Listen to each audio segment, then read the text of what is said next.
We continue now at the top of Daf Samech Vav Amid Aleph and Meseches Menachos. This is Menachos Daf 66a. The Gemara is in the middle of bringing a second brisa, which brings various opinions as to why the Baitusim are wrong. Again, the Baitusim, they would say Shavuos is always on Sunday because the Omer is brought on Sunday. Mimachras HaShabbos, they take literally the day after Shabbos, meaning Sunday. That's when the Omer is brought. That's when the counting of the Omer begins. And so then it would come out that Shavuos is always on a Sunday. And of course, we count Mimachras HaShabbos as the day after the first day of Pesach. And so the brisa now continues with Rabbi Yehuda ben Beseira's proof. Harehu Omer Tisbor Loch. It says in the pasuk, count for yourself, and that means Svira Tuluya Bebezdin. The counting has to be dependent on Bezdin. This is a similar proof to what was brought in the previous Amud. Yotzta Shabbos Bereshis. That comes to exclude Shabbos Bereshis, meaning regular Shabbos. Shesvirasa B'chol Adam. That's something that can be counted by everyone. Again, meaning to say Shabbos is not determined by the Bezdin, whereas Yontif, if it's the day after Pesach, that's determined by Bezdin because they're Mekadesh the Chodesh. They sanctify the new moon. And the brisa continues. Rabbi Yossi Omer. Rabbi Yossi says, "Mimachras HaShabbos." Again, it says in the pasuk, "Mimachras HaShabbos." Mimachras Yomtiv. It really means the day after the first day of Yontiv. Again, that is the 16th of Nisan, the bringing of the Omer. Ata Omer Mimachras Yontiv. You're saying it's the day after Yontiv. Oein Noel Mimachras Shabbos Bereshis. Maybe it's the day after Shabbos, meaning the Shabbos that falls out on Pesach. It would be the day after that, starting on a Sunday. Amrit. So we'll say to that, "V'chi nemar Mimachras HaShabbos Shebesoch HaPesach." But does it say the day after Shabbos in the middle of Pesach? If it would literally mean Shabbos, we wouldn't really necessarily know which Shabbos. V'halo lo nemar ela mimachras haShabbos t'chol hashana kula. It only says mimachras haShabbos. That could be the entire year. Malei haShabbosos can be filled with Shabbos. Tzeyu v'dog ezo Shabbos, and now you have to go and figure out which Shabbos. So that wouldn't make any sense. V'yod, and further another proof, nemra Shabbos lamata. It says Shabbos lamata. It says Shabbos below. V'nemra Shabbos lamal, and it says Shabbos above. This proof was also brought in the previous Amud, and the idea is we're comparing the Shabbos that is mentioned by Shavuos, because it says you're going to count Mimachras HaShabbos ad Mimachras HaShabbos HaShvius, and so there Malahalon Regel Utchilas Regel, just like over there it's the holiday and it is the beginning of the holiday. Afkan Regel Utchilas Regel, so too over here it is the holiday and the beginning of the holiday. And we will note that on the previous Amud, when this proof was brought, the Girsa was slightly different. It said Malahalon Regel Utchilas Regel Samachla, Afkan Regel Utchilas Regel Samachla, and we explained that on the previous Amud. Here you don't have the word samachla. The Shita Mukubetzes has as follows: Malahalan regel utchilas regel v'yesh regel acharav. Just like over there, it's the beginning of the regel and there's a holiday after. Afkan yom shetei tchilas regel acharav. It has to be a day where the beginning of the holiday is after that. V'im kedivrei haBaitusim. And the point is as follows: if we follow the Baitusim, pa'amim shein regel acharav, sometimes there won't be a holiday after. Meaning v'yeh mimachras haShabbos la'achar haregel. It could actually come out according to the Baitusim that mimachras haShabbos can be after the holiday of Pesach. Heicha, in which situation? Shechol Yom Tov Harishon B'Rishon. Let's say, for example, the first day of Pesach falls out on a Sunday. Ushvi Shel Pesach B'Shabbos, and so then the seventh day of Pesach is going to be Shabbos, and so then it's going to be Mimachras HaShabbos, literally according to the Baitusim. It's going to be that Sunday. It's not going to be the regel anymore. It's not going to be the holiday, and that's why, again, the position of the Baitusim cannot be correct.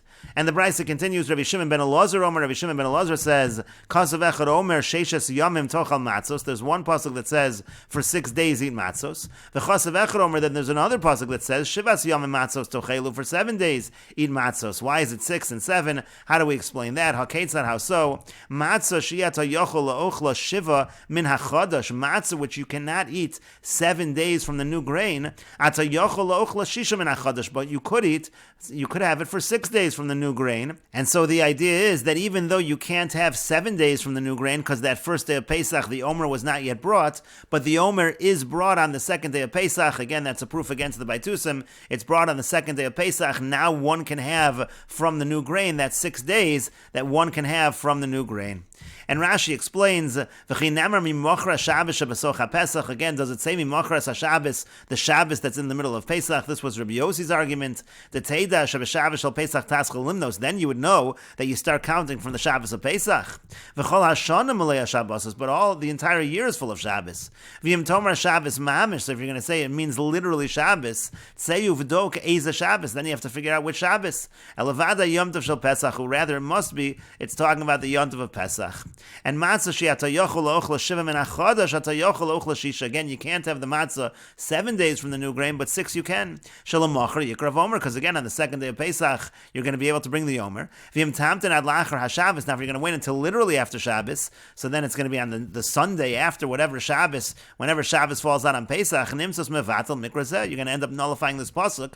Could go in Chol Pesach b'sheni b'Shabbos, for example. Let's say Pesach falls out on Monday. V'lo tavi omer ad la'achar Shabbos. The omer is not going to be brought until after Shabbos. Nimtza shelo tochal matzah chodesh alo osa yom levado. You're only going to be able to have matzah from the new grain. That one day you're not going to be able to fulfill the 6 days. And the Brisa continues, and this is likely a continuation of Rabbi Shimon ben Elazar's statement. He now explains some other psukim with reference to the Omer. It says in the pasuk, "Mi yom haviachem tispur," from the day of bringing the Omer you count. So Yachol, one might think Yiktzor, one should reap the Omer, V'yavi and bring it, V'emasai sheyirtze yispur, but he can start counting from whenever he wants. Talmud lomer mehachel chermesh b'kama tachel ispur. It says that you have to start counting from the time already of the reaping, from the time one takes out the sickle. Now, imei hachel chermesh tachel ispur, if you're going to just have that pasuk, so Yachol Yiktzor v'Yispor, one might think harvest and count.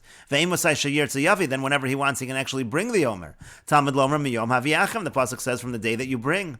And imiyom haviachem, if it just said from the day you bring, Yachol Yiktzor v'Yispor v'yavi bayom, one might think do it all in the daytime, harvest and count and offer it and bring it in the day. Talmud lomer sheva shabbosos temimos tiyan, it says that it has to be 7 complete weeks. Emosai atamotze sheva shabbosos temimos, when is it going to be 7 full weeks? Bizman shatam maschel limnos miboerev, that's only if you begin counting at night. Now Yachol, one might think Yiksor v'Yavi v'Yispor b'layla, do it all at night, harvest, reap it, and bring it, and count all at night. Talmud lomer miyom haviachem, it says from the day that you bring. So haketzat, how does one do it? It is as follows: Ktsira usfira b'layla, the harvesting or reaping is going to be done, and also the counting is going to be done at night. V'hava b'yom, and then the bringing of the Omer will be during the day. In this way, when one can fulfill all of the psukim. And the Gemara continues, Amar Rava says, Kulu Islu Pircha. We now had 2 Brisas with many different Tanoim that brought proofs to the way that we count. Again, Mimachras HaShabbos means from the day after Pesach. And Rava now says all of these proofs have some kind of reputation.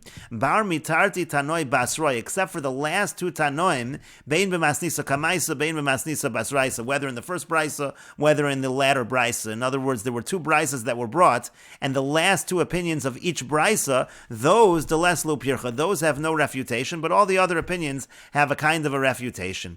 And Rava now continues and explains what the refutation is. Imid Rabbi Yochanan ben Zakkai, if you're going to have the proof of Rabbi Yochanan ben Zakkai, so Dilma Kidi Abaya, maybe the psukim should be understood like Abaya. Rabbi Yochanan ben Zakkai's proof essentially was from the fact that it talks about Tisperu Chamishim Yom, and it also talks about counting 7 weeks, but we can explain that like Abaya. The Amar Abaya, because Abaya says, mitzvah lemimnei yomei, or mitzvah lemimnei shvui. There's 2 mitzvahs over here. One is to count the days, and one is to count the weeks. And imid Rabbi Eliezer of Rabbi Yoshua. Now, if you're going to have the proofs of Rabbi Eliezer and Rabbi Yoshua, so still mimai devi yom tov rishon kai. Again, their whole proof is that we're always going from the yom tov rishon, that first day of Pesach. But how do you know?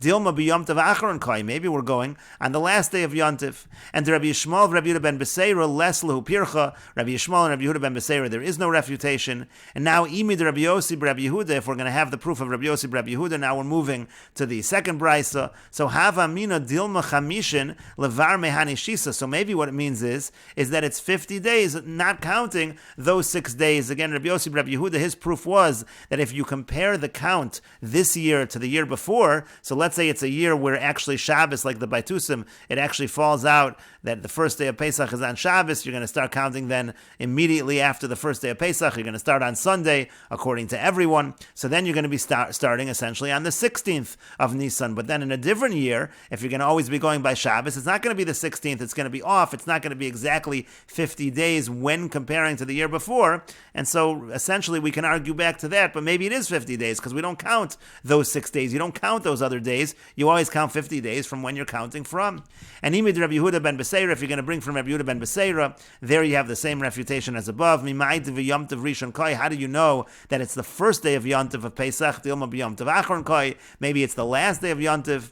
And Rabbi Yossi nami chazilei pircha. Rabbi Yossi also saw that could be a refutation. V'hainu dekamar v'yod. That's why Rabbi Yossi has a v'yod. He has a second proof in addition to his first proof, because again, his first proof, there's a refutation, but not his second. And Rashi explains, Miyom Haviachim, again, if it says Miyom Haviachim, from the day the Omer is brought, Hachi Mashma, that would be understood, Mishiagia Mimochras HaShabbos, from the time of Mochras HaShabbos to Miyom Haviachim, meaning the day you bring the Omer on the 16th, Hochshara Sfira, maybe then you can start the Sfira if you want, Mishosha Tirtzim Bo Bayom Mocher, but that can be from whenever you want. It could be today, it could be tomorrow.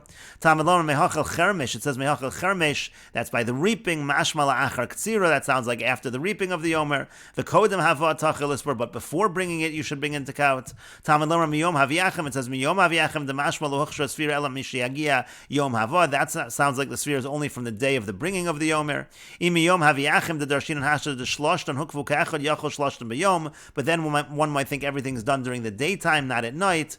And so ultimately, Ktsira Usfira Balayla, the Ktsira Lo Sagi, the Lo Makami Sfira. The harvesting must be before the counting. That we learn from Mehachel Chermesh. V'hava B'Yom, we also know that the bringing of the Omer is during the daytime. Tichsiv Miyom Haviachim, like it says Miyom Haviachim. Uktsira Makami Hava D'V'Yom, and the harvesting is going to be before the bringing in the day. D'ha Miyom Haviachim Ksiv, it says Miyom Haviachim. V'lo Mashma Haviachim, V'lo Mishas Haviachim Ksiv, not from the time of bringing. V'kevan D'choshcha Mi'be'erev Yom Haviachim. So the idea is once it becomes night, that evening before, that's Yom Haviachim. Again, as the Gemara said, the Ktsira and the Sfira will be at night, and then the actual Hava is going to be during the day. Ktsira Sfira B'layla V'Hava B'Yom.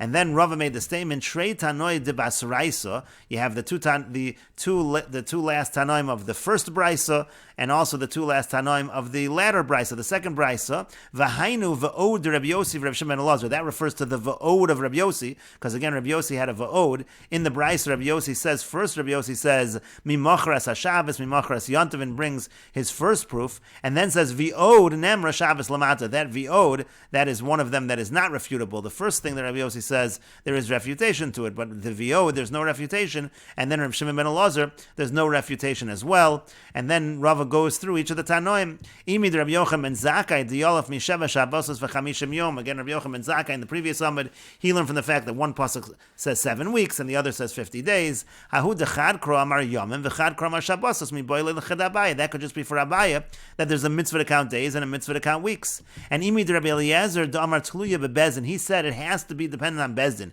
So it can't be Shabbos, which is not dependent on Bezdin. It has to be a day of Yom Tov. That's dependent on Bezdin because they're Mekadesh l'chodesh. But Nihida picked mi Shabbos mamish. So now you've settled the fact that it's not actually Shabbos. Yom Rishon, but who says that it's the first day of Yom Tov? Yom Tov Achron, you've only established that's Yom Tov. It might be the last day of Yom Tov. V'chein Rabbi Yeshua damar samach lebia nikeres. Also Rabbi Yeshua, who says that near the coming of that time, it's clear, and that's simply meant to say that it is a set date of the month. Dilma mi Yom Tov Achron kamakra. Again, maybe it's the last day of Yom Tov. Dehavanami heker kavuahu Yom Chaf Aleph Nisan Liolam. That would be a clear date. It would always be the 21st of Nisan. And Rashi continues, Dilma Chamishim, this was the refutation to Rabbi Yossi, Rabbi Yehuda. Again, Rabbi Yossi, Rabbi Yehuda said that it says 50 days, but if you're going to go like the Baitusim, sometimes it'll be 51, 52, etc. But no, maybe it just means 50 besides for those other days, meaning Miyom Shemas Chelimnos, meaning it's always 50 days from when you start counting. Dahainu Achar HaShabbos Levar Mishisa, means to say, after whatever Shabbos, let's say we follow the Baitusim, whenever Shabbos falls out, so then it's going to be 50 days from there. We don't count the other days. As Rashi continues and explains, the Afagav Dechol Pesach Be'echad B'Shabbos, for example, even let's say Pesach falls out on Sunday, Ad Echad B'Shabbos Ha'achar Davin Nun Vav. So now, if you're going to count all those days until the Sunday after the Shabbos that's in Pesach, it's going to be 56. But we don't care about those extra days. When the pasuk says 50 days, it's 50 days from the days we count. We don't look at it compared to last year. I do not got Shis Lav Dafka, the 6 over here, that number is Lav Dafka, it doesn't need to be 6. Elasof Milsa Rabbi Yossi Bar Yehuda Nakat. It happens to be the last example that Rabbi Yossi Bar Yehuda gave was 6, so it says 6 over here. But the point is the same. The point is the fact that it says 50 days. It is always 50 days, even according to the Baitusim. And Rashi continues, Rabbi Yossi Nami Chazile Pircha. Rabbi Yossi also, he saw that his first proof had a refutation.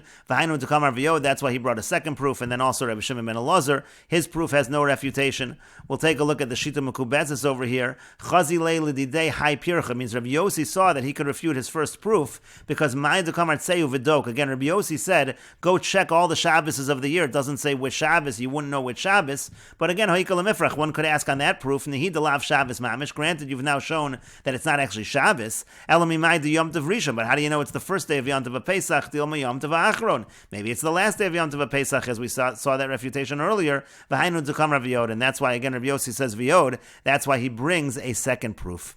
And the Gemara continues, Gufa, returning to what we said above. Amar Abaya says, Mitzvah Limimne Yomei, Umitzvah Limimne Shvui. There's a mitzvah to count the days, and there's a mitzvah to count the weeks.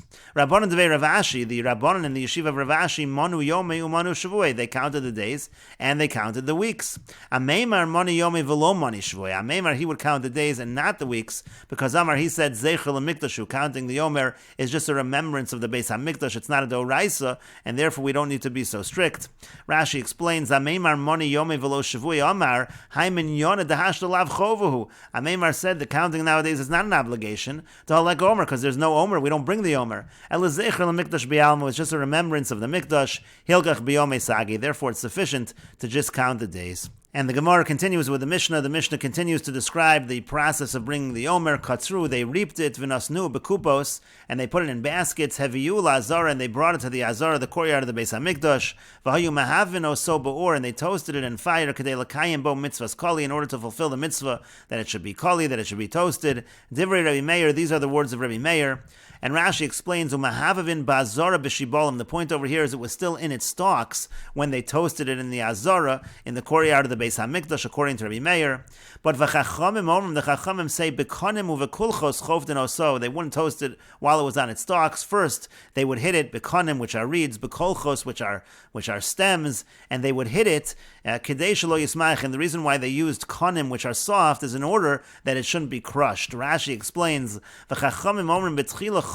So first they would hit it, v'lo kederach tvu yevesha, but not like, let's say it was barley that was already dried. There, shechoften osan b'makal shakor and flail. There they would use a tool, a stick that was called, they were called flails. They used those and they hit it hard. But here we were talking about where it was still fresh, it was still moist and soft. So ela bekonim lachim uvekolchos beklach shel kruv. So here they used these reeds and they used these stalks of cabbage, kedei shelo yismach, because they didn't want to crush the barley when they hit it off the stalk. V'yachar kach mekayim and bo mitzvahs koli. And then after it was removed from the stalk, that's when they would fulfill the mitzvah of toasting it, according to the chachamim.